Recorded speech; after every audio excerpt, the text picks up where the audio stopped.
Nuevamente, creo que, como tú lo dices, nunca hay una pregunta que no sea importante. De hecho, el planteamiento de estas clases es intentar hacerlo ver sencillo para que ustedes cuando lo puedan abordar en sus libros o en sus artículos lo puedan hacer de una mejor manera. Yo creo que en este tipo de cosas, y sobre todo en un foro como este, que es creado especialmente para residentes, creo que no debe de haber absolutamente ningún problema por lo que quieran preguntar. ¿De acuerdo? Entonces, pues vamos a comenzar con la charla del día de hoy.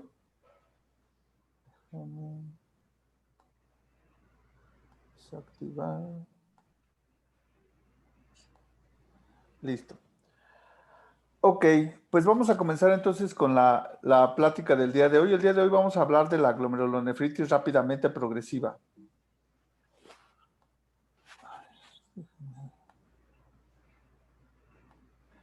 Bueno, y hablar de la glomerulonefritis rápidamente progresiva, pues es un tema quizá mucho más complejo de lo que nos hubiéramos imaginado en un inicio.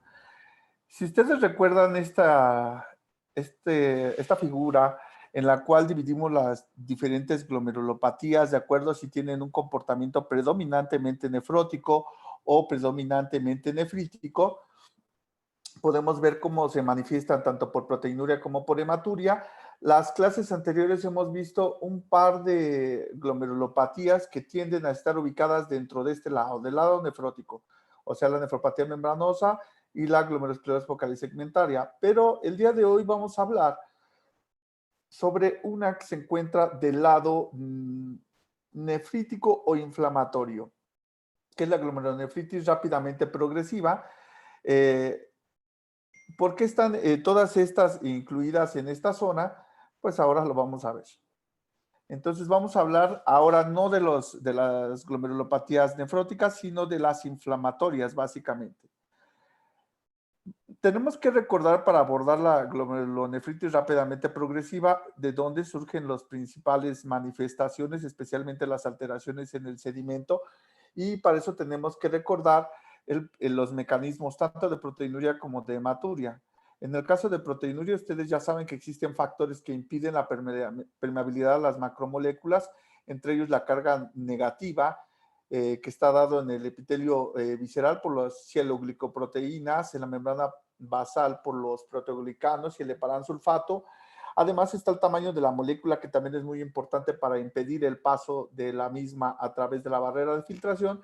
Y por supuesto todos los componentes de la estructura llamada diafragma de hendidura, en los cuales si hay alguna alteración de ellas, se puede producir un paso de macromoléculas, especialmente proteínas, hacia la orina, ¿no? Entonces, el cambio en la carga, el aumento en el tamaño de los poros o bien la alteración estructural en el diafragma de hendidura, pues pueden producirnos proteinuria. Y nosotros lo que vamos a observar en el sedimento, cuando es una alteración predominantemente nefrótica, es un sedimento básicamente blando, ¿no? En este caso, pues vemos las gotas de lípidos en el general de orina cuando analizamos el sedimento. La otra situación que podemos encontrar y debemos de buscar es la hematuria glomerular. Ustedes recuerden cómo el eritrocito es una célula muy grande para poder pasar a través de esta barrera de filtración, y justamente lo que tiene que hacer cuando existe algún defecto y va a pasar a través de ella es que se tiene que deformar para poderla atravesar, de tal forma que quedan esta especie de lobulaciones que nosotros le observamos a los eritrocitos cuando vienen de los glomérulos. Si ustedes no me creen, bueno, pues aquí está esta microscopía electrónica en la cual podemos observar justamente aquí en el recuadro cómo uno de los eritrocitos está atravesando la barrera de filtración, justo como les estoy mencionando. Y esto, al realizarlo de esta manera y atravesar por esta estructura tan pequeña, se tiene que deformar por necesidad. Es así que en el examen general de orina, cuando nosotros analizamos el sedimento urinario, podemos encontrar una gran cantidad de eritrocitos dismórficos, y esos acantocitos, esos eritrocitos con esas protuberancias que vemos aquí, ¿no? Como si fuera un Mickey Mouse. Además de eso, podemos encontrar obviamente algunas otras alteraciones, podemos encontrar cilindros, tanto hemáticos como cilindros en los cuales existan otros componentes como leucocitos, en ausencia de infección, por supuesto, algunos eritrocitos dismórficos y, por supuesto, acantocitos. El porcentaje que debemos de tener para que se considere eh, una hematuria glomerular, pues lo hemos ido bajando cada vez más desde los tiempos en los que considerábamos que solamente cuando era arriba del 80% era hematuria glomerular, hasta lo que se ha considerado en algunos de los artículos que como 25% ya es una cantidad considerable de dismorfismo eritrocitario. Por supuesto, si tenemos 5% o más de acantocitos, pues definitivamente existe una hematuria de origen glomerular. En el acercamiento, pues podemos ver a los acantocitos, fíjense cómo se observan de forma muy, muy importante. Ahora, el día de hoy, entonces vamos a ver dentro de los síndromes glomerulares, ya vimos algunas enfermedades que se presentan predominantemente como síndrome nefrótico. Hoy vamos a ver algunas que se presentan como síndrome rápidamente progresivo. Y el síndrome rápidamente progresivo, pues básicamente sus características van a ser precisamente la hematuria de origen glomerular, por eso mostramos esas imágenes, la proteinuria que generalmente es en rango variable, usualmente es en rango no nefrótico, pero puede ser nefrótica, sin ningún problema. Y otra de sus características, y quizá la más importante, es el deterioro rápido y progresivo de la función renal. En solo días, semanas o meses empieza a deteriorarse de forma muy veloz. Esto, pues como consecuencia, tiene la elevación de los productos nitrogenados y el descenso de la tasa de filtrado glomerular. Se desarrolla, por supuesto, este tipo de síndrome rápidamente progresivo, tanto en enfermedades renales como asociado a enfermedades sistémicas. Si nosotros no detenemos esta alteración, es muy probable que nos lleve de forma natural hacia insuficiencia renal crónica si nosotros no lo logramos detener. Por eso el tratamiento es muy importante y detener la progresión de la enfermedad es muy relevante para evitar que el paciente quede en terapia de reemplazo renal.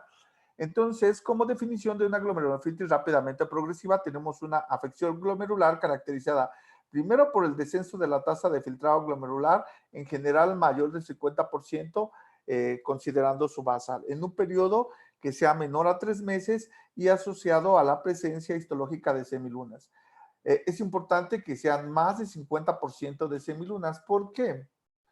Bueno, como muchas veces sucede, como en el caso de la IgA, bien dicen que una semiluna no hace una glomerulonefritis crescéntica.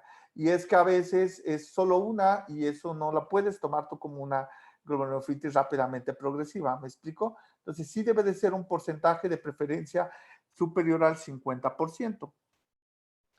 Ahora, ¿cómo abordamos nosotros o cómo sospechamos de una glomerulonefritis rápidamente progresiva? Pues vamos a tomar este algoritmo que viene el borrador de las siguientes guías acá, digo, y bueno, partimos de una declinación rápida de la función renal. Lo que tenemos que hacer es un análisis de la orina. Podemos hacerlo simplemente con una tira reactiva buscando proteínas o hematuria.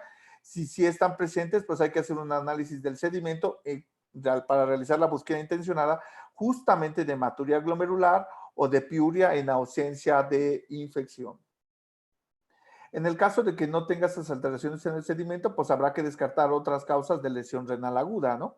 Si sí tiene estas alteraciones, pues es el caso en el que tenemos que considerar que puede tratarse de una glomerulonefritis rápidamente progresiva y por lo tanto tenemos que hacer una evaluación tanto de síntomas renales y sobre todo de síntomas extrarrenales que suelen acompañar a este tipo de glomerulonefritis.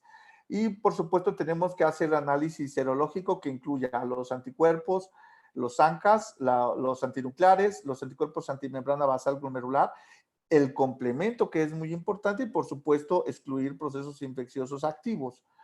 De ser posible se debe de realizar la biopsia, aunque en muchas ocasiones no la podemos realizar en una primera intención y la tenemos que realizar en los siguientes días.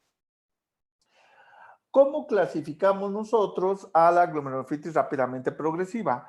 Pues existen 5 tipos básicamente que todos conocemos. El tipo 1 es aquel en el que existen depósitos lineales de IgG y por supuesto está dado por anticuerpos contra la membrana basal glomerular. En términos generales, se considera que ocupa entre 10 y 15% de todas las glomerulonefritis rápidamente progresivas, pero ahorita vamos a ver algunos gráficos que nos aclararán eso.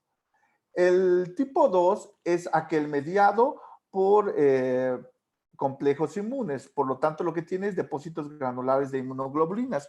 El ejemplo básico es la nefritis lúpica, que puede también tener una presentación rápidamente progresiva y ocupa entre el 15 y el 20% de las glomerulonefritis rápidamente progresivas. El tipo 3 aparentemente es considerado, pero en algunas zonas solamente, la forma más común en el 60-80% de los casos. Y este tipo 3, pues básicamente se refiere a los depósitos perdón, a las vasculitis asociadas a ANCAS, que no producen ningún depósito en la biopsia y por lo tanto se consideran pausoinmunes. El tipo 4 es aquella combinación entre el tipo 1 y el tipo 3, o sea, un doble positivo. Podemos tener positividad para anticuerpos antimembrana basal glomerular y positividad para ANCAS. Y el tipo 5, finalmente, se considera aquellas vasculitis renales que tienen ANCAS negativos.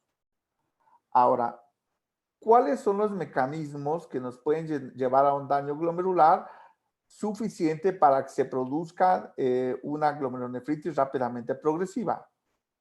Bueno, en primer término, pues puede ser un mecanismo mediado por anticuerpos antimembrana basal glomerular. En segundo término, puede ser mediado por inmunocomplejos, como en el caso del lupus, ya lo mencionamos. En tercer término, puede ser estas alteraciones pausoinmunes en las cuales no hay depósitos de inmunoglobulinas en la biopsia, específicamente en la inmunofluorescencia, y que generalmente son las vasculitis asociadas a ANCAS. Y luego vienen los dobles positivos que ya habíamos mencionado, la presencia de positividad para anticuerpos antimembrana basal glomerular y para ANCAS al mismo tiempo. Ahora, ¿qué tan frecuente es cada uno de estos tipos? Les mencionaba que la mayoría, en la mayoría de la literatura consideran a la vasculitis asociada a ANCAS, en las columnas verdes, la pueden ver, como la más frecuente. Y esto es cierto para algunos países, para Estados Unidos, quizá para la India, para Japón y quizá para los españoles. Pero parece no ser cierto para algunas otras regiones, por ejemplo, para los chinos o bien para los árabes. De tal forma que los porcentajes en las principales series varían.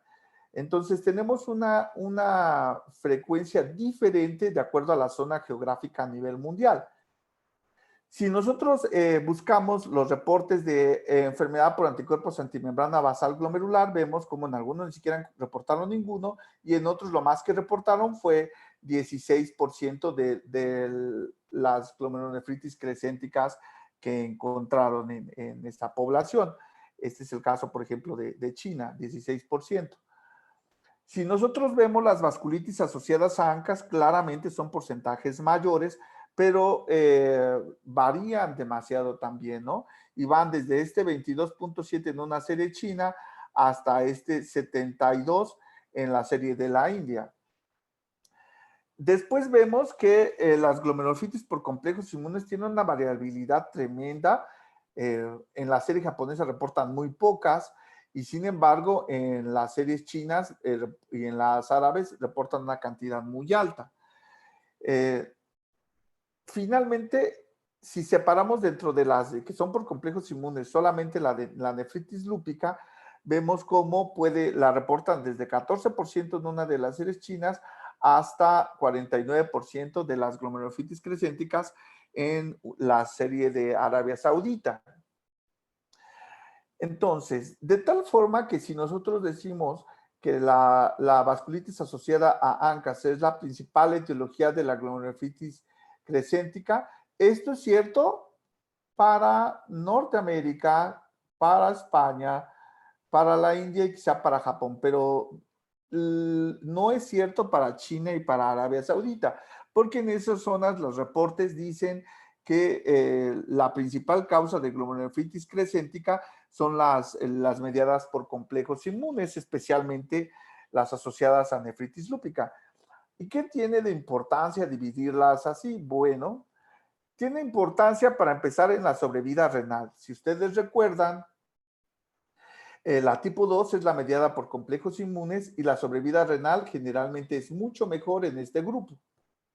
Es peor en la tipo 3, o sea, en las vasculitis asociadas a ANCAS, y mucho peor en la tipo 1, que es la enfermedad por anticuerpos antimembrana basal glomerular. Entonces, sí tiene importancia en la sobrevida renal y de hecho si lo separamos, tanto el tipo 3 como el tipo 1 se pueden separar en dos grupos, en los que tienen ANCAS negativos y los que tienen ANCAS positivos en ambos grupos. Y fíjense cómo cuando hay positividad, ya sea solo para los ANCAS o bien doble positividad, o sea, anticuerpos antimembrana basal glomerular más ANCA positivos, son los grupos a los que suele irles mucho peor en cuanto a sobrevida renal. Ahora, nosotros siempre cuando hablamos de una rápidamente progresiva, lo primero que pensamos es deterioro de la función renal y en la histología siempre pensamos en semilunas, ¿no? Es lo que nos pasa por la mente. Entonces tenemos que conocer los mecanismos por los cuales se forma una semiluna para que entendamos cuáles son las etiologías y en qué caso se puede presentar una glomerulonefritis rápidamente progresiva. Si ustedes recuerdan, pues este es un glomérulo normal. El primer evento que debe de existir de forma obligatoria para que se produzca una glomerulonefritis rápidamente progresiva es la ruptura de la membrana basal glomerular. Una vez que se rompe esta membrana basal glomerular, existe salida de fibrina y otras proteínas séricas. Esta fibrina finalmente puede expresarse en la biopsia como una necrosis fibrinoide.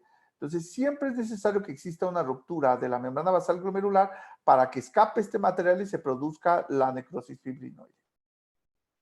Ahora, la presencia de fibrina en esta zona, uno de sus efectos que puede tener es la activación de la célula epitelial parietal, ¿sale? La célula que conforma la cápsula de Bowman. ¿Cuál es el siguiente evento que puede ocurrir? Pues esas células epiteliales parietales empiezan a migrar hacia el espacio de Bowman y empiezan a proliferar, de tal forma que se puede empezar a producir una semiluna celular. Esta semiluna celular puede ir creciendo por mayor proliferación de las células epiteliales parietales y puede incluso ocluir el espacio urinario si sigue creciendo.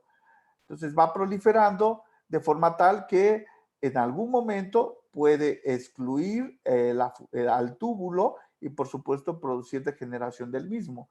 Entonces, estas son las cosas que ocasionan que empiece a haber pérdida de la función renal de forma acelerada. Ahora, hasta aquí hemos hablado solamente de una semiluna básicamente celular, pero si nosotros no detenemos, no identificamos el daño y lo detenemos, puede perderse la integridad de la cápsula de Bowman, puede haber ruptura de la misma, puede haber migración de fibroblastos a esa zona, de forma tal que se puede empezar también a producir colágena y finalmente, si no lo detenemos, vamos a empezar a tener una semiluna fibrocelular y finalmente una semiluna fibrosa. Ese es el curso natural y los eventos que ocurren en la formación de una semiluna. Ahora, como ya dijimos, puede formarse por anticuerpos, tanto por anticuerpos antimembrana basal glomerular, por ANCAS, por complejos inmunes, y no son los únicos, hay muchas otras causas de glomerulonefritis crescéntica. Se puede producir o observarse también en nefropatía por IgA, en casos de glomerulonefritis postinfecciosa, en casos también de crioglobulinemias y en algunos tipos especiales de membrana proliferativa. Entonces, nosotros en estos casos, en todas estas 5 enfermedades, tanto en el Good Pastor, vasculitis de pequeño vaso asociadas a ANCAS, nefritis lúpica, nefropatía por IgA y glomerulonefritis postinfecciosa, en todos los casos vamos a observar una semiluna. Pero bueno, la semiluna y el deterioro de la función renal, pues no nos dicen la teología.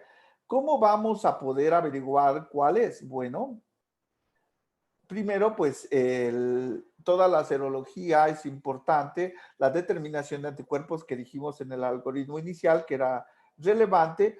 Podemos tener en la enfermedad de Goodpasture anticuerpos antimembrana basal glomerular. En la vasculitis de pequeño vaso, pues podemos tener los ANCAs, tanto los MPO como los PR3 positivos. En la nefritis lúpica, me refiero a las formas proliferativas, la clase 3 y clase 4, podemos tener la positividad para los anticuerpos antinucleares, para los anti-DNA de doble cadena y para los anti-ISM. En el caso de la nefropatía por IgA, pues no tenemos un anticuerpo positivo, solamente hasta en el 50% de los casos puede encontrarse elevada la IgA, pero realmente este es un hallazgo poco específico. Y en el caso de la posinfecciosa no tenemos algún anticuerpo que no sea de utilidad. ¿Qué sí tenemos? Alteraciones en el complemento en algunas de estas enfermedades. Tanto Goodpasture como vasculitis asociada a ANCAS no tienen alteraciones en el complemento. Es decir, vamos a tener niveles de C3 y niveles de C4 normales. A diferencia de la nefritis lúpica, en la cual vamos a tener un descenso que a veces es muy marcado, tanto de C3 como de C4. Por su parte, en el caso de la nefropatía por IgA, lo que vamos a encontrar es un complemento también normal. Y en la posinfecciosa podemos encontrar descenso de C3 sobre todo y puede haber de C4 también. Recuerden que el complemento nos permite dividir a las enfermedades glomerulares en aquellas con niveles bajos de complemento y aquellas con niveles normales. Y cada uno de estos grupos se puede dividir en asociado a enfermedades sistémicas o a enfermedades renales exclusivamente. Esta tabla es muy importante que la recuerden porque de ahí parte, cuando encontramos una alteración de complemento, cuál es su significado, muy probablemente, ¿no? Ahora, pero esto es en cuanto a la serológico. ¿Nos sirve también la inmunofluorescencia? Por supuesto, y es fundamental. En la enfermedad de Goodpasture lo que vamos a tener es depósitos lineales de IgG en las paredes capilares glomerulares. En la vasculitis de pequeño vaso ya dijimos que como es pausinmune, no vamos a encontrar positivo ninguna de las inmunoglobulinas, por supuesto. En la nefritis lúpica, pues podemos encontrar esa casa llena en la inmunofluorescencia y especialmente el C1Q positivo, ¿no? En la nefropatía por IgA, por supuesto que el hallazgo relevante es la IgA en el mesangio, localizada en el mesangio, ¿de acuerdo? Y en la posinfecciosa lo que vamos a encontrar es una dominancia de C3, o sea, un C3 muy positivo. Ahora, vamos a hablar de algunas de las más frecuentes y algunas cosas importantes que debemos de tomar en cuenta, porque no las vamos a hablar en otras clases. Uno de ellos es la enfermedad por anticuerpos antimembrana basal glomerular. Ustedes recordarán la estructura de la colágena tipo 4. Esta estructura de la colágena tipo 4, pues es por tres cadenas, la cadena alfa 3, la cadena alfa 4 y la cadena alfa 5. Cada una de estas cadenas tiene un dominio no colágeno tipo 1. Cada una de estas cadenas con su dominio no colágeno 1 forma un monómero, el alfa 3 NC1, el alfa 4 NC1 y el alfa 5 NC1. Ahora, estas cadenas, estos monómeros, se van a ensamblar de tal forma que podemos encontrar ya no un monómero, sino la unión de estos tres monómeros, el alfa 3 NC1, alfa 4 NC1 y el alfa 5 NC1, para formar lo que se llama un protómero. Este protómero se une a otro protómero justamente en los dominios NC1 terminal a través de enlaces sulfilimina, que son estos. ¿De acuerdo? Ahora, en contraparte, tenemos también estos dominios 7S que también son importantes para esta formación de una especie de red, que es lo que llamamos la colágena, ¿no? Fíjense cómo aquí tienen el hexámero, aquí tenemos el dominio 7S por donde se van a unir, y de tal forma que si nosotros nos alejamos un poquito más, pues vamos a ver cómo se conforma realmente la colágena tipo 4 en nuestra membrana basal glomerular.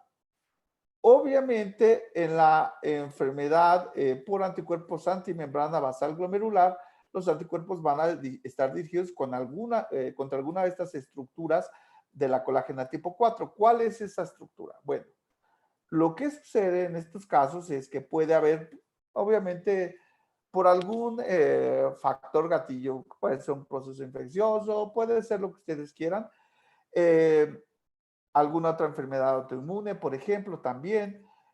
El asunto es que existe una acción enzimática sobre estos enlaces sulfilimina que ya habíamos mencionado, de tal forma que se pierden estos enlaces cruzados. El siguiente evento que puede ocurrir es la disociación de este hexámero. Y eh, aparecen, obviamente, hay un cambio en la conformación hacia una conformación patogénica en la cual se exponen algunos epítopes que estaban encriptados cuando estaban los enlaces en su lugar. Entonces, estos epítopes que están normalmente escondidos, aquí se están visibles de forma tal que el siguiente evento es que se fijen anticuerpos que pueden ser anticuerpos IgG contra la alfa 3 o anticuerpos IgG contra la alfa 5, ¿de acuerdo? O pueden ser los dos, ¿de acuerdo? Aquí esta es una bonita imagen de cómo, fíjense, las epítopes que normalmente están ocultas, aquí se expresan y justamente es contra ellas, contra las que van a estar dirigidos los anticuerpos. Esas epítopes normalmente ocultas, aquí se expresan tanto para alfa 3 como para alfa 5 y por lo tanto hay lesión en la membrana basal glomerular de forma muy importante con ruptura de la misma y al haber una ruptura de la membrana basal glomerular hay ese escape de fibrina con las consecuencias que ya habíamos mencionado. La activación de la célula epitelial parietal, su proliferación y toda esa cadena de eventos desafortunados que nos llevan a la formación de las semilunas. Entonces, ¿qué vamos a ver en la biopsia? Pues esto, justamente unas semilunas muy llamativas. Fíjense cómo aquí estas semilunas están gigantescas, son prácticamente circunferenciales y de hecho pareciera que colapsan las asas capilares glomerulares, ¿de acuerdo? Son semilunas básicamente celulares. Aquí en la plata se observa otra de estas semilunas. Es muy importante que ustedes observen en estas imágenes, la semiluna pues va a estar ahí, semiluna celular y muy bien, ¿no? Pero es importante que veamos las asas capilares glomerulares para descartar que tengan hipercelularidad endocapilar. También tenemos que observar el mesangio para ver que no tenga hipercelularidad mesangial, porque estas son importantes para diferenciar este tipo de glomerulonefritis o enfermedad por anticuerpos antimembrana basal de otras glomerulonefritis crescénticas. ¿De acuerdo? Ahora, en algunas ocasiones incluso se puede alterar la integridad de la membrana, de la cápsula de Bowman, de tal forma que se puede producir una especie de inflamación hiperiglomerular muy relevante. Los hallazgos en la inmunofluorescencia ya los habíamos mencionado, es un depósito lineal de IgG en las asas capilares, en las paredes capilares glomerulares. ¿Qué observamos en esta otra? Observamos la semiluna circunferencial en la cual se deposita básicamente fibrinógeno. A nivel de la microscopía electrónica, pues podemos ver un poco de la fibrina, quizá algunos capilares glomerulares colapsados. En otros vamos a encontrar que prácticamente la luz capilar pues no tiene alteración, aquí se observa básicamente normal. Ahora, no solamente tenemos la alteración renal, es muy importante el interrogatorio sobre manifestaciones sistémicas y, por supuesto, sobre manifestaciones eh, pulmonares. Desde una radiografía de tórax nos puede dar unos datos increíbles con esas consolidaciones bilaterales ahí difusas, o esa imagen en vídeo despulido, y por supuesto una tomografía pulmonar de alta resolución, pues nos puede ayudar mucho más, ¿verdad? De forma tal que en algunos casos la afección pulmonar con hemorragia alveolar es tan severa que muchas veces se ha tenido que utilizar ECMO en algunos de ellos. De hecho, pues hay casos reportados justamente de su uso que ha sido a consecuencia de un daño pulmonar severo. ¿Cuál es el tratamiento de esta enfermedad por anticuerpos antimembrana basal glomerular? Pues hay varias tendencias durante los últimos años. Coinciden todos en plasmaféresis, ciclofosfamida y esteroides.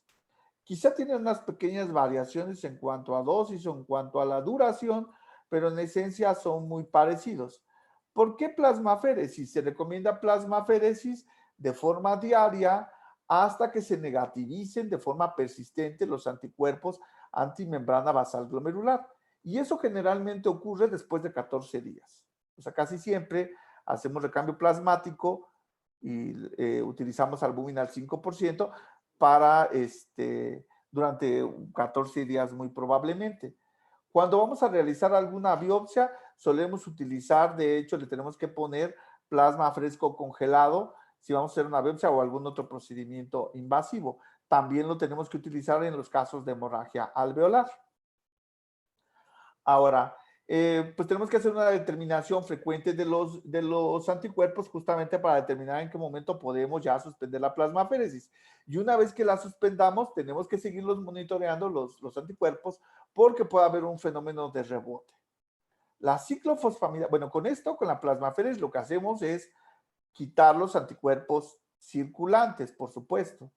Con la ciclofosfamida, pues lo que pretendemos hacer es disminuir la formación de nuevos anticuerpos. Y la dosis que se utiliza habitualmente es de 2 o hasta 3 miligramos por kilo por día durante un periodo de 2 a 3 meses. Usualmente son 3 meses. Se sugiere que se ajuste dependiendo de la cifra de leucocitos o incluso se suspenda temporalmente si los leucocitos bajan demasiado.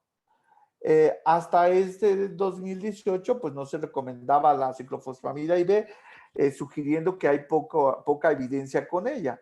No es que no sirva, es que no tenemos una evidencia suficiente con la ciclofosfamida IB, aunque yo creo que todos los mexicanos opinamos lo contrario, porque como no tenemos vía oral, pero bueno. También dentro del esquema, pues está incluida la prednisona, que usualmente se inicia 1 miligramo por kilo, con una dosis máxima en general de 60 miligramos, y se debe de reducir hasta la semana 6, que ya estemos en 20 miligramos, después continuar disminuyendo hasta que la suspendamos en los primeros 6 a 9 meses.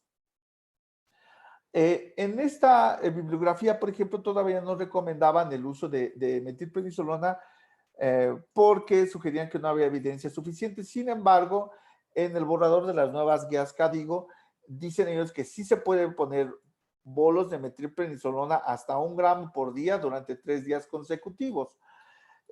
Lo demás es prácticamente lo mismo que estaba en el esquema anterior. Al cuadro de las nuevas guías CADIGO, pues le agregan básicamente la duración del tratamiento. Como mencionábamos en el caso de la plasmaféresis, pues es hasta que los anticuerpos estén en rango indetectable, usualmente a los 14 días, la ciclofosfamida oral por 3 meses y los esteroides, pues en general por lo menos por un periodo de 6 meses que puede ir hasta 9, ¿de acuerdo? En los casos que no respondan a ciclofosfamida o que no la toleren, pues se puede utilizar rituximab o micofenolato, pero la experiencia todavía es muy limitada y su eficacia es incierta en el caso de enfermedad por anticuerpos antimembrana basal glomerular. ¿De acuerdo? Ahora, estas son algunas de las series que se han reportado pues durante los últimos 30 años. Fíjense bien, aquí viene, por ejemplo, el número de casos, eh, la cantidad de pacientes que tuvieron esa doble positividad para anticuerpos antimembrana basal glomerular y ANCAS. ¿Cuántos de ellos requieren terapia de reemplazo renal? Pues la verdad es que en el mejor de los casos es el 50%. ¿Cuántos tenían hemorragia alveolar? Pues aquí se ha sido variable dependiendo de la serie, desde las peores, que es en el caso de esta de 77%, hasta las más optimistas, que son estas dos, con 23%. La supervivencia del paciente da la impresión de que de estos 60 y 70 en los primeros años, durante la última década hemos estado persistentemente arriba del 80% en cuanto a supervivencia del paciente. En cuanto a supervivencia renal, pues también pareciera que hay una tendencia de estos 20 o 16 a lo último que estamos obteniendo entre 30 y 40 de supervivencia renal. Entonces es una enfermedad que sí impacta demasiado sobre la supervivencia de nuestro riñón nativo. Existen algunos algoritmos, este es solo uno de ellos, en el cual nos sugieren, este viene incluido dentro de las nuevas guías CADIGO, y nos sugieren dividirlo en dos grupos cuando tenemos una rápidamente progresiva. En ese momento no sabemos si es por anticuerpos antimembrana basal glomerular, si es por ANCAS o si es por otra cosa, ¿no? Entonces, nos sugieren que veamos si existe hemorragia alveolar. Si está ausente, de entrada, pues nos lo podemos tomar con calma. Sugieren que nosotros no iniciemos tratamiento y nos manejemos de forma conservadora en aquellos pacientes que no tienen hemorragia alveolar, que encima tienen oliguria y una falla renal avanzada, con un porcentaje de semilunas muy alto, entre 85 y 100% en la biopsia renal, porque sugieren que estos pacientes son básicamente no recuperables en cuanto a la función del riñón. Por lo tanto, a este grupo, pues básicamente manejarnos de forma conservadora. Ahora, está el otro grupo, el que sí tiene una hemorragia alveolar presente. En este caso hay que confirmarlo con una TACAR, y después, y por supuesto hay que hacerle todo el panel de anticuerpos que ya mencionamos previamente y el complemento, por supuesto, excluir infecciones. Y aquí la opción que nos dan es si en las primeras 24 horas ya tenemos confirmación de la enfermedad por anticuerpos antimembrana basal glomerular, perfecto, pues ya lo podemos tratar con esteroides, el recambio plasmático y ciclofosfamida, como ya dijimos. En el caso en que los resultados todavía no los tengamos en las primeras 24 horas, pues por lo pronto podemos iniciar esteroides y recambio plasmático en tanto logramos confirmar el diagnóstico. Ahora, por supuesto es muy importante monitorear la función renal, la función pulmonar, por supuesto, los títulos de anticuerpos antimembrana basal glomerular y, por supuesto, la biometría hemática. Entonces, dependiendo de los resultados, como los vayamos teniendo, pues vamos a ir modificando el tratamiento a lo que consideremos más adecuado. Ahora, hay algunas precisiones en cuanto a las definiciones que nos sugieren en la literatura. Síndrome pulmón-riñón solo nos quiere decir que hay falla renal y respiratoria y puede ser por varias de las causas que se asocian a esta enfermedad. Síndrome de Goodpasture. Aquí el requerimiento es que tengan glomerulonefritis rápidamente progresiva más hemorragia alveolar. De otra forma, no es síndrome de Goodpasture. ¿A qué le llamamos enfermedad por anticuerpos antimembrana basal glomerular? Aquella enfermedad asociada a esos anticuerpos específicos dirigidos contra cualquier componente de la membrana basal glomerular. Dijimos que usualmente es la cadena alfa 3 o la cadena alfa 5. Enfermedad de Goodpasture. Aquí nos referimos a la enfermedad por anticuerpos antimembrana basal glomerular, básicamente los dirigidos contra la cadena alfa 3 de la colágena tipo 4 en su dominio no colágeno 1. Y bueno, aquí sí pueden incluir casos de rápidamente progresiva, de hemorragia pulmonar o de ambas, ¿no? Y finalmente, ¿a qué le llamamos enfermedad por anticuerpos contra membrana basal glomerular post-trasplante? Son aquellos pacientes que incluso vienen en algunos exámenes, no voy a decir cuáles, que se preguntan, pacientes con síndrome de Alport, que una vez que se trasplantan pueden desarrollar una enfermedad por anticuerpos antimembrana basal glomerular, por supuesto que sí lo pueden hacer. Es en un bajo porcentaje, pero definitivamente que si trasplantan a un paciente con síndrome de Alport, tienen que tener en mente esa posibilidad. Ahora, ya hablamos de de los anticuerpos antimembrana basal glomerular. ¿Qué es lo que causan los ANCAS? Bueno, ya saben que dentro de las vasculitis de pequeño vaso, básicamente aquí las que son asociadas a ANCAS se encuentran en esta zona y pueden ser poliangitis microscópica, granulomatosis con poliangitis o bien una granulomatosis eosinofílica con poliangitis. Ustedes conocen las definiciones de Chapel-Hill desde el 2012. ¿A qué le llamamos vasculitis asociada a ANCAS? A esas vasculitis necrotizantes con pocos o sin depósitos inmunes bueno, afectan esos pequeños vasos, ¿no? Por supuesto, estas son asociadas a ANCAS tanto MPO como PR3. Poliangitis microscópica, pues es esa vasculitis necrotizante que afecta a los pequeños vasos. En este caso, la glomerulonephritis necrotizante es muy común. La capilaritis pulmonar puede ocurrir con frecuencia y la inflamación granulomatosa generalmente está ausente.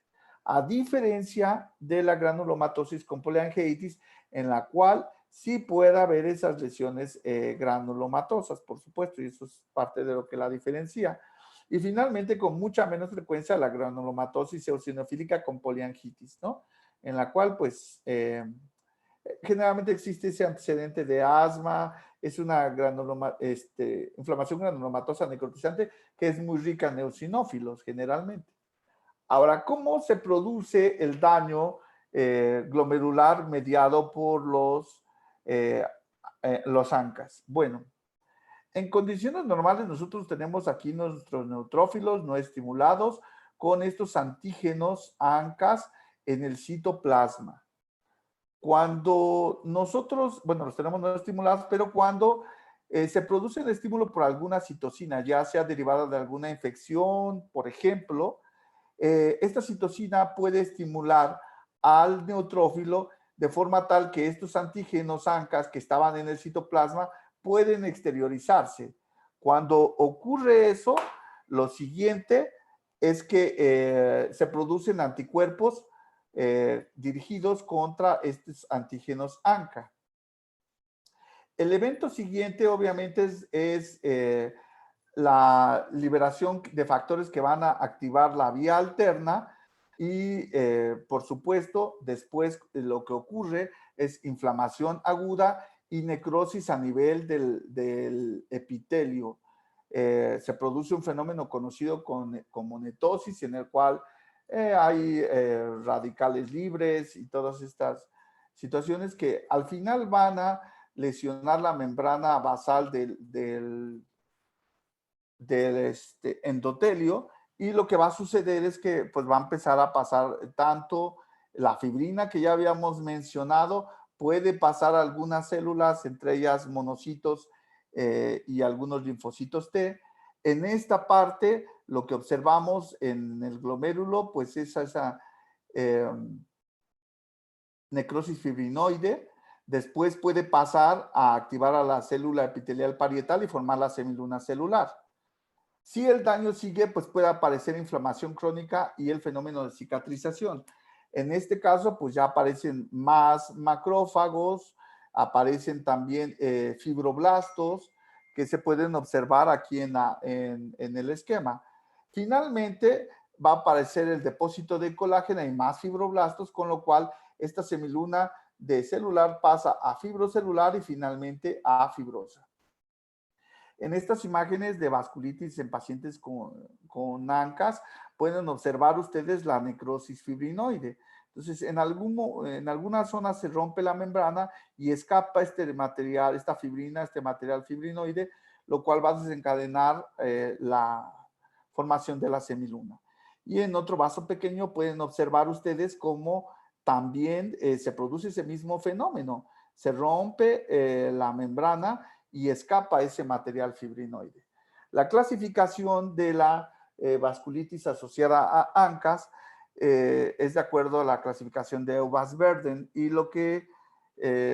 las clases son 4: la focal, la crescéntica, la mixta y la esclerosante. Se le llama focal cuando más del 50% de los glomérulos son normales. Crescéntica cuando más del 50% de los glomérulos tienen semilunas celulares. Mixta cuando es menos del 50% normal, menos del 50% crescéntica y menos del 50% con esclerosis global. Y la esclerosante cuando más del 50% de los glomérulos tienen esclerosis global. En la inmunofluorescencia esto es lo que normalmente encontramos. Pues básicamente pausa inmune, no se deposita ni inmunoglobulinas ni complemento, ¿de acuerdo? ¿Qué importancia tiene esta división? Pues básicamente en la supervivencia renal. Fíjense cómo la sobrevida renal en la clase focal es mucho mayor, es menor en la clase crescéntica, aún peor en la mixta y por supuesto en la esclerosante pues está literalmente destinado a tener una terapia de reemplazo renal. Estos son los patrones de ANCAS en la inmunofluorescencia, tanto el ANCA-C, que usualmente corresponde al PR3, y el ANCA-P, que usualmente corresponde a los MPO ANCAS. ¿Para qué sirve saber si es ANCA-P o es ANCA-C o si es PR3 o MPO? Bueno, habitualmente la granulomatosis con poliangitis generalmente se asocia a la presencia de ANCA-C o PR3. En el caso de la vasculitis limitada al riñón, usualmente es ANCAS MPO o ANCA-P. Y en el caso de la poliangitis microscópica, pues puede ser uno u otro. Aquí en este gráfico pueden ver justamente eso. Fíjense cómo los PR3 suelen asociarse más a daño de vías respiratorias y pulmones. Y los MPO suelen asociarse más a daño limitado a riñón. En el medio está pues la poliangitis con la poliangitis microscópica, que generalmente un 50% puede ser MPO y otro 50% PR3. Bueno, también se puede presentar ese fenómeno de doble positividad que ya habíamos mencionado. En esta gráfica pueden ver, de acuerdo a la edad, la positividad de los anticuerpos antimembrana basal glomerular. Fíjense cómo hay dos picos. Este primero en el adulto joven, en el adolescente y adulto joven, y después hay un pico nuevamente ya entre los 60 y los 75 años. A diferencia de los ANCAS, que también se dice que tiene una distribución bimodal. Puede haber un pico aquí en los jóvenes, aunque aquí no se observa de forma clara, pero lo que sí es que conforme va aumentando la edad, la posibilidad de que los ANCAS sean positivos es mayor. El doble positivo. Fíjense cómo en los pacientes jóvenes es raro que tengamos ese doble positivo y es a partir de los 45 años de edad cuando incrementa de forma notoria. Si ponemos los tres juntos, pues aquí los pueden observar. ¿Y de qué sirve el saber si son solo antimembrana basal glomerular, son ANCAS o son doble positivo? Bueno, pues sirve en lo siguiente. La supervivencia del paciente es diferente. Fíjense cómo la vasculitis asociada a ANCAS tiene una supervivencia del paciente al parecer un poquito mejor que cuando se trata de una enfermedad por anticuerpos antimembrana basal glomerular y que cuando se encuentran positivos ambos. La supervivencia renal, libre de una terapia de reemplazo renal, es mayor nuevamente con los ANCAS en comparación de los fenómenos de doble positividad y los anticuerpos antimembrana basal glomerular, que son los que tienen el peor pronóstico. Y después las recaídas. Aquí es diferente. Justamente los pacientes que se mantienen libres de recaída son más bien los de anticuerpos antimembrana basal glomerular, porque una vez que se controla el evento, es muy rara la recaída. Por eso es que los de anticuerpos antimembrana basal glomerular no requieren una terapia de mantenimiento, cosa que sí requieren los de asociados a ANCAS. ¿Por qué? Porque estos suelen recaer con frecuencia. La posibilidad de permanecer libre de recaídas es mucho menor que con los anticuerpos antimembrana basal glomerular y el doble positivo pues se encuentra ahí muy similar al de los ANCAS. Ahora, nada más para terminar, lo del diagnóstico diferencial, que en esto de la glomerulonefritis rápidamente progresiva es muy importante. Primero que nada, ya vimos las frecuencias de las etiologías, eso ya lo vimos en las diferentes series, pero fíjense cómo, si nosotros las agrupamos en cada una de las enfermedades que puede producir una glomerulonefritis crescéntica, vemos cómo la enfermedad por anticuerpos antimembrana basal glomerular es la que presenta esas semilunas en más del 85% de los pacientes. La que le sigue es la vasculitis por ANCAS. En el 50% puede presentar semilunas.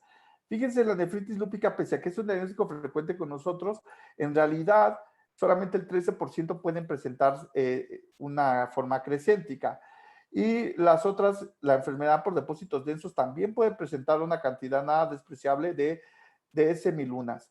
En el medio, pues están ahí la púrpura adenoschondrei, la nefropatía por IgA, la glomerulitis postinfecciosa, la membrana proliferativa tipo 1, también se han reportado casos de fibrilar, y las crioglobulinémicas, aunque las crioglobulinémicas solamente aparecen en semilunas de forma poco frecuente. Si nosotros vemos las vasculitis, fíjense cómo en la enfermedad de membrana basal por anticuerpos antimembrana basal glomerular es rara. Generalmente si hay vasculitis es asociada a ANCAS, en un pequeño porcentaje asociada a nefritis lúpica y muchas veces asociada a crioglobulinemia. Ahora, para el diagnóstico diferencial desde el punto de vista clínico ya mencionamos los anticuerpos. Los antimembrana basal glomerular elevados en el Good Pastor, los ANCAS elevados en la vasculitis asociada a ANCAS, antinucleares, anti-DNA y anti-SM positivos en la nefritis lúpica. En la nefropatía por IgA, pues elevación de la IgA en el 50% de los casos. En la nefropatía fibrilar, pues niveles de DNA JB9 elevados. Y en la crioglobulinemia, pues las crioglobulinas positivas, ¿no? En la púrpura de Henoch-Schönlein, en la posinfecciosa, en los depósitos densos o en la membrana proliferativa tipo 1, no hay un anticuerpo que sea positivo. En esas, lo importante puede ser más bien el complemento. En verde podemos ver cómo tanto antimembrana basal glomerular como ANCAS suelen cursar con niveles normales tanto de C3 como de C4. Lo mismo sucede con las enfermedades relacionadas con la IgA y en la nefropatía fibrilar. No así en el lupus. En el lupus tradicionalmente hay una alteración de vía clásica, por lo cual hay descenso de C3 y de C4. En la posinfecciosa hay descenso de C3 y un poco de C4 también. En la de depósitos densos, aquí hay una alteración en la vía alterna, por lo tanto, el C3 es el que está bajo y el C4 puede estar normal. Algo así sucede también en la membrana proliferativa tipo 1, hay un descenso del C3 sobre todo, aunque en ocasiones puede estar bajo el C4. Y en las crioglobulinémicas, los niveles de C4 pueden estar bajos y tener una leve reducción en el C3. De tal forma que, pues, combinando todo esto, podemos hacer un diferencial desde el punto de vista clínico en las glomerulonefritis crescénticas.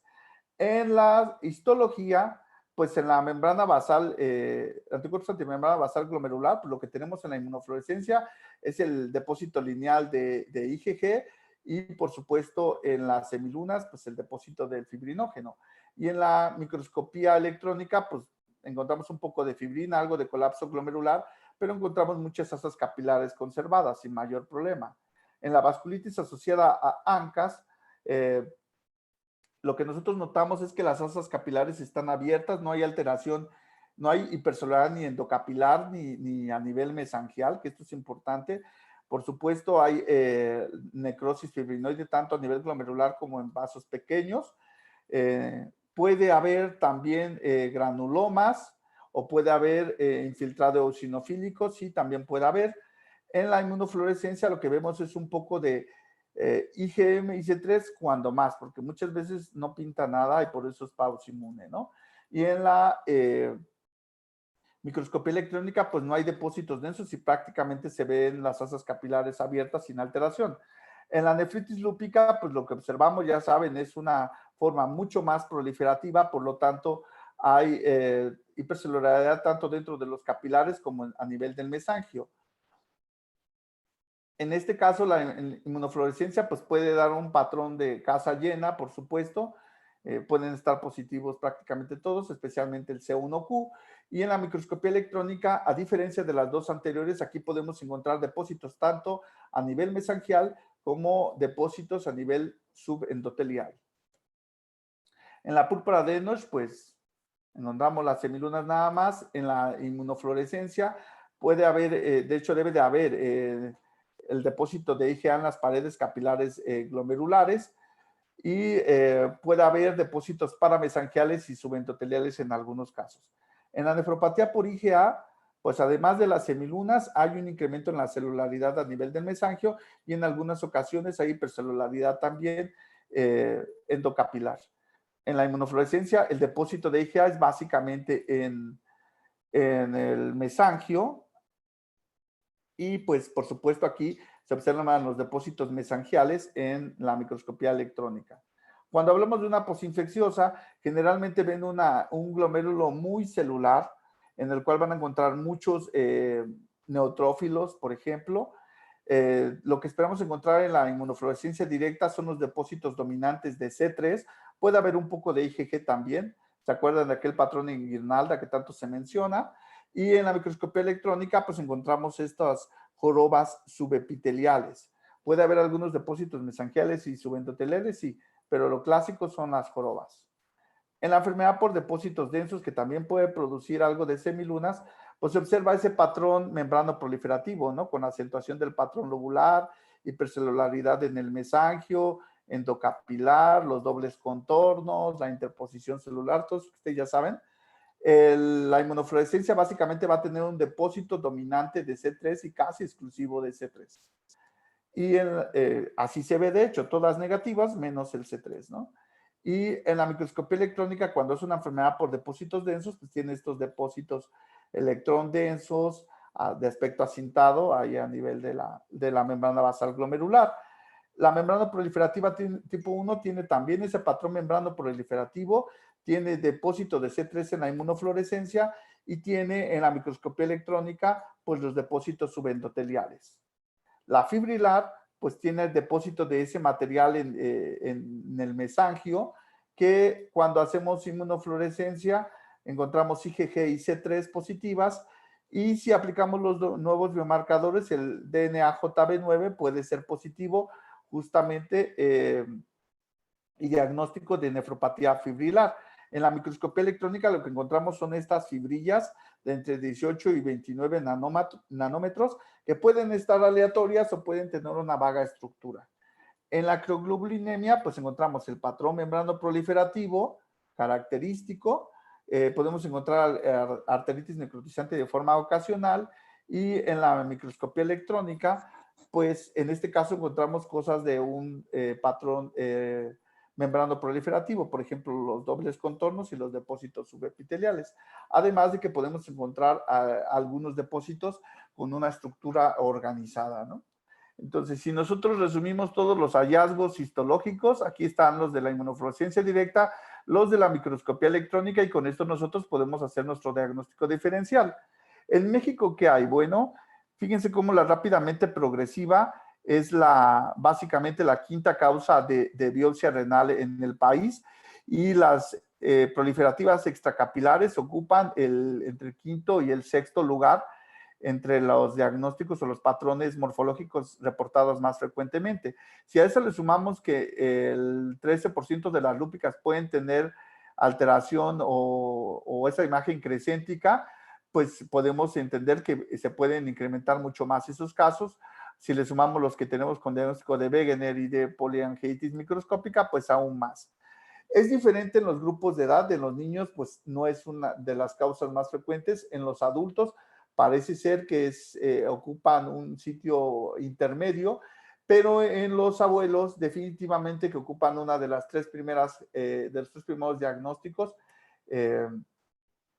en las biopsias renales.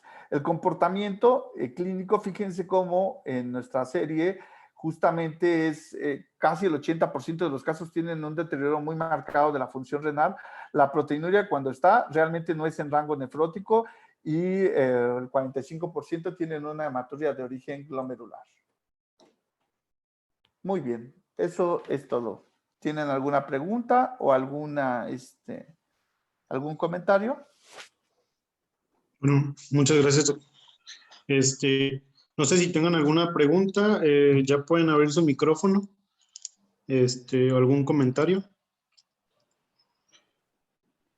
Bueno, si no, lo que quieren preguntar, aquí me habían hecho algunas preguntas, lo que yo ya había notado. Sí. Bueno, una de las preguntas era esa que usted comentaba de metilprednisolona o prednisona vía oral en cuanto al tratamiento de la antimembrana basal glomerular? Sí. Si existe diferencia entre una sobre otra. Es que de por sí la membrana basal glomerular es una enfermedad rara, no la diagnosticamos demasiado.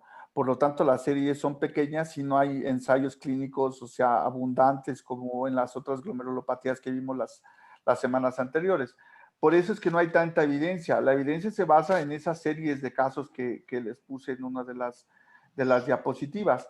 Entonces, anteriormente, antes de estas guías que digo que van a salir, decían que no había evidencia suficiente para que sustentara el que utilizábamos los bolos de metilprednisolona, pero la realidad es que es una práctica muy frecuente y parece ser que en las nuevas guías ya viene incluido que sí es una de las medidas terapéuticas que podemos utilizar, con un nivel de evidencia no muy alto, pues, pero creo que es una medida necesaria, ¿no?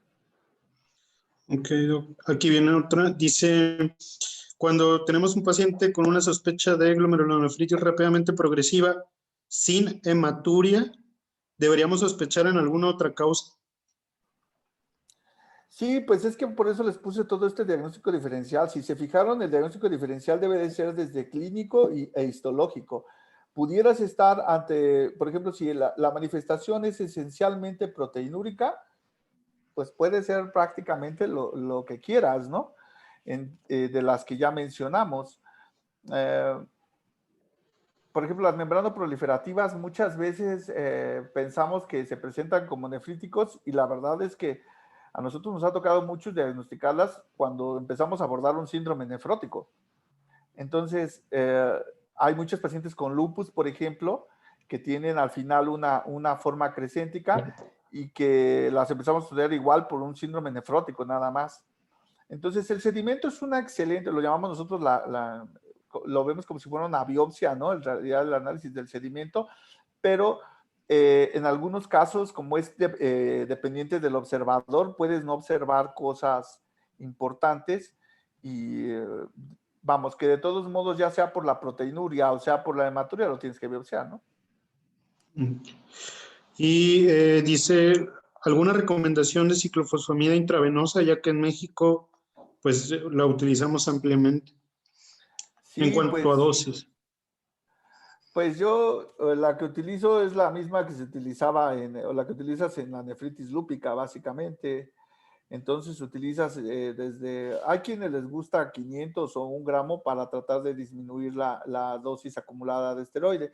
Yo en lo particular creo que son enfermedades muy agresivas que si tú no les pones el tratamiento intensivo, te vas a quedar corto. Entonces lo que hacemos nosotros es ponerle, por ejemplo, los 3 bolos de metilprednisolona, que ya discutimos que sí, que ya van a estar Sí, recomendados, ponerle después los bolos de ciclofosfamida, usualmente en ese esquema mensual, como el de los Institutos Nacionales de Salud para el Lupus, más o menos eso es lo que utilizamos, a dosis generalmente lo usamos nosotros 0.75 por metro cuadrado de superficie corporal, y pues le damos los 6 meses. Aunque sí que vemos que cuando el paciente depende de diálisis y después del tercer mes no mejora, esos son los pacientes que habitualmente ya no van a mejorar y es cuando debes de pensar en retirar la terapia, ¿no? ok. Aquí hay otro, doc, dice que si usted seguiría recomendando después de los múltiples estudios la plasmaféresis en las vasculitis ANCA. Depende. A ver, en la enfermedad por anticuerpos antimembrana basal glomerular es parte del esquema y no está discusión. Se tiene que utilizar plasmaféresis hasta que se negativicen los anticuerpos. En las vasculitis por ANCAS, es que sigue esa controversia porque hay unos huecos cuando hablemos de esa clase. No metí mucho más de vasculitis por ANCAS porque tenemos una clase de eso y de hecho ahí voy a meter lo del tratamiento, pero justamente hay algunos huecos dentro del conocimiento y esos pacientes con hemorragias pulmonares, con recaídas, quedan en ese margen donde creo que la mayoría estamos a favor de seguir utilizando plasmaféresis. Eso es con las hemorragias alveolares más severas o con las recaídas a pesar de la ciclofosfamida, creo que está perfectamente justificado utilizarla. Y en los que son doble positivo, sin duda, hay que utilizarla. Ok, aquí vienen algunas otras. Ok, estas son las que yo había notado, que me habían hecho, y aquí en el chat hay varias. ¿Qué tan específico y sensible es el complemento C3 y C4 en una nefritis lúpica? ¿Siempre cuando están bajo representa actividad autoinmune? Es una buena pregunta. Depende de qué clase estés hablando y lo vamos a ver en la clase de nefritis lúpica.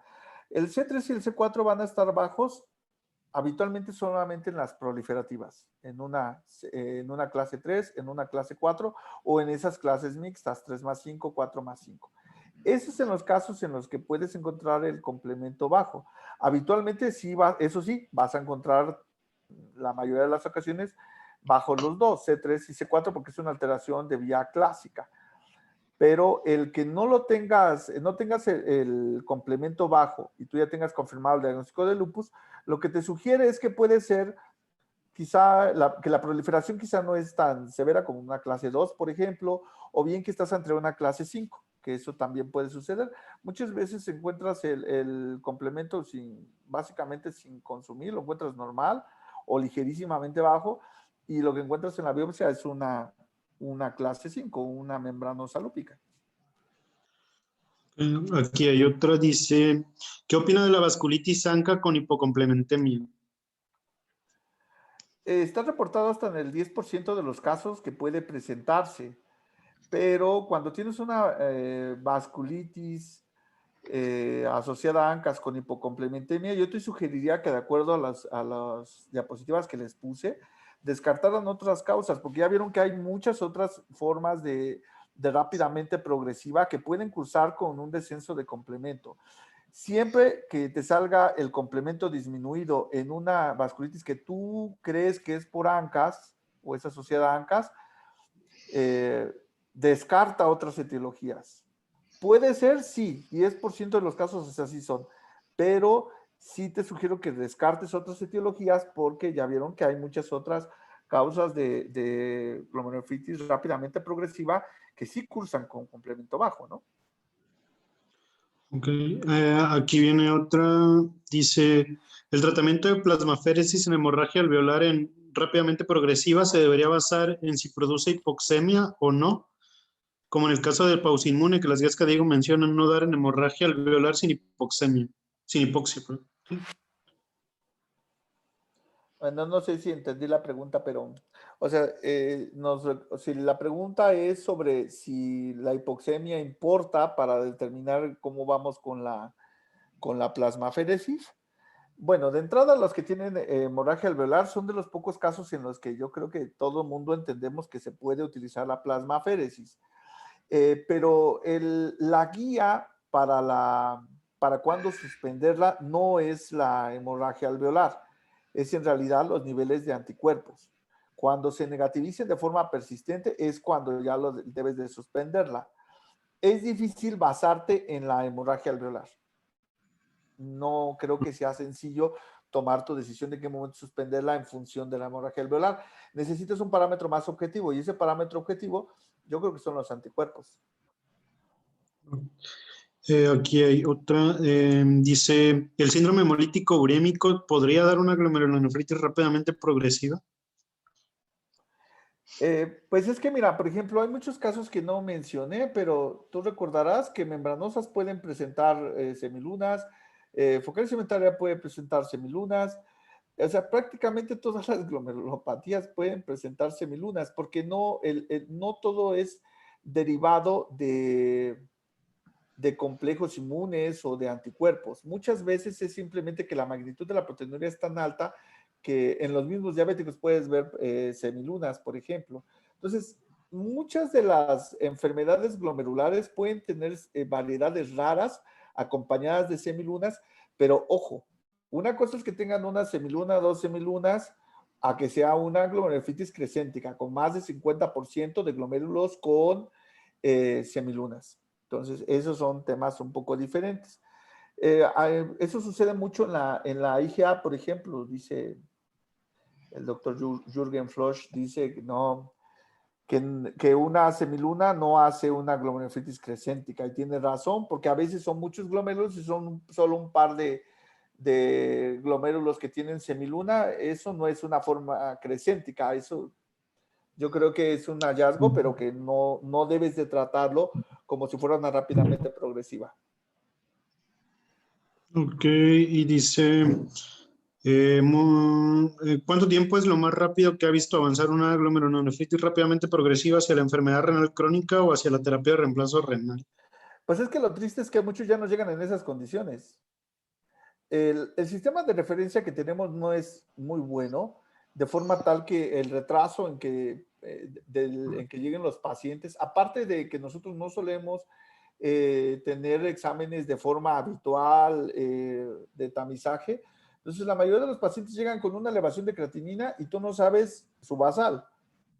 Y tienes que tratar de averiguar de forma rápida si con el algoritmo que les mencioné en base al examen general de orina, al sedimento, todo eso, ver si estás ante una lesión renal aguda de otra causa o si estás ante una glomerulonefritis rápidamente progresiva.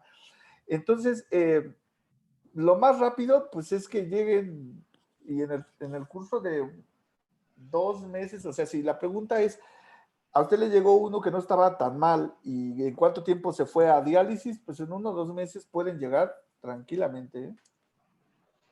Depende del No. diagnóstico esencial, ¿no? De la etiología, pero la verdad es que no es raro, ¿eh?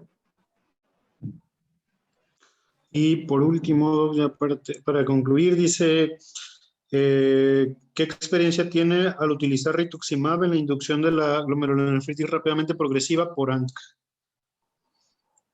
Por ANCAS, vamos a hablar de eso justamente en una de las siguientes sesiones. Y por ANCAS sí está, creo que sí se tiene una buena experiencia a nivel mundial y sí está justificado. Nada más que tomen en cuenta una cosa. Dentro de la literatura que hay de vasculitis asociada a ANCAS, observen siempre en el estudio en el que se basaron y vean qué tipo de pacientes metieron, porque hay pacientes que tienen función renal muy buena y hay estudios con pacientes con función renal bastante mala, que son los que van incluidos en esta clase, por ejemplo. Entonces, los estudios con rituximab, desgraciadamente, están más incluidos, la mayoría, no todos, pero la mayoría están más en el grupo de los que tienen una función renal bastante buena. Y tenemos poca evidencia, no es que no tengamos nada, pero tenemos poca evidencia en los pacientes con peor función renal. Entonces, por eso es que muchos te dicen que en el que tiene esa presentación súper aparatosa que ya requiere diálisis desde que lo conoces, que trae hemorragia alveolar y todo eso, mejor le ponga ciclofosfamida en lugar del rituximab. No es porque no sirva el rituximab, sino porque la evidencia que tenemos en ese grupo con la peor función renal es donde es todavía una evidencia pequeña, no es tan robusta como los que tienen función renal buena, ¿no? Los que tienen creatininas de 1, de 2, ahí sí hay bastante evidencia de que el rituximab es muy bueno y lo puedes poner incluso como primera línea. Ok, bueno, pues eso sería todo por esta clase. Muchísimas gracias y muchísimas gracias a todos los que se conectaron. Sí, muchas gracias a todos por estar a estas horas y en estas fechas y durante pandemia. Entonces, sigamos adelante. Gracias a todos, nos vemos la próxima. Sí, les voy a compartir nuestro, no sé cómo quitar esto. Les voy a compartir nuestro Twitter y donde vamos a subir la grabación y también el canal de YouTube que les vamos en el que hemos estado subiendo todas las pláticas y algunas otras pláticas que también tuvimos, que alcanzamos a rescatar. Pues, buenas noches a todos y que estén bien. Y gracias, nos vemos en la Gracias, siguiente hasta luego. plática. Te las estaremos publicando por Twitter. Hasta Gracias. luego.